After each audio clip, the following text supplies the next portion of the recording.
ఏ రవి ఎక్కడున్నావురా? అన్న bike problem వచ్చింది, ఎంత స్టార్ట్ చేసినా స్టార్ట్ అవ్వడం లేదు. నువ్వు ఇంకా అక్కడే ఉన్నావా? త్వరగా రారా, టైం అయింది. నా కర్మ అన్న ఈరోజు. సరే మీరు వెళ్ళండి.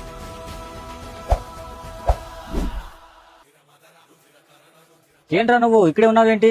శ్రీరామనవమి సంబంధించిన బైక్ ర్యాలీ ఉంటే మన ఫ్రెండ్స్ అజయ్, నవీన్, కిరణ్ ఈ పార్టీకి వాళ్ళంతా అక్కడ చేరుకుని ఉంటారు. ఈ రోజే నా బైక్ పాడైపోయిందిరా. అవునా? ఏం పర్లేదు, మీ రాముడి బైక్ ర్యాలీకి నా బైక్ తీసుకెళ్ళి నీ భక్తికి నా వంతు సహాయం తీసుకెళ్ళరా. వద్దులేరా, నేను వచ్చేసరికి లేట్ అవుతుంది. ఈరోజు శుక్రవారం కదా, నీకు బైక్తో పని ఉంటుందేమో. మసీద్కి వెళ్ళేకి, దర్గాకి వెళ్ళేకి. పర్లేదురా, నాకు మసీద్ దగ్గరే.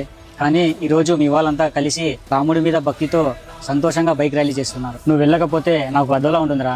వెళ్ళురా. థ్యాంక్స్ రా లాలు. మన మతాలు వేరైనా మన మనసు ఒకటే నిరూపించావు. మతం అనేది మనల్ని విడదీయడానికి పుట్టలేదురా, ఒకరి పండుగలో ఒకరం తోడు ఉండడానికి పుట్టింది. మన మతం ఏదైనా మన లోపల ప్రవహించేది రక్తం రంగు ఒకటేరా. మనమంతా భారతీయులం. హిందూ ముస్లిం అంటే విడిపోయేకి రెండు ముక్కలు కాదు, ఈ దేశానికి ఉన్న రెండు కన్నులు.